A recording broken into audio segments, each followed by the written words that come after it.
আওয়ামী লীগ সভানেত্রী শেখ হাসিনা এবং দেশে বিদেশে থাকা আওয়ামী লীগের সকল নেতাকর্মীদের উদ্দেশ্যে বলতেছি, আমি ডক্টর ইউনূস সরকার, জামাত, বিএনপি এবং এনসিপির কথাবার্তা এবং কাজকর্মের সমালোচনা করি।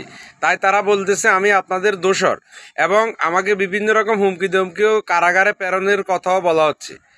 কারাগারকে আমি ভয় পাই না, কিন্তু আমি আপনাদেরকে যেটা বলতে চাই সেটা হলো এই পৃথিবীতে আমার আল্লাহ ছাড়া কেউ নেই। আমি সম্পূর্ণ একজন মানুষ। আমি সকালের নাস্তা থেকে রাতের খাবার সব কিছু হোটেলে খাই। আমার জামিন করানোর মতো কেউ থাকবে না যদি আমাকে কারাগারে নেওয়া হয়।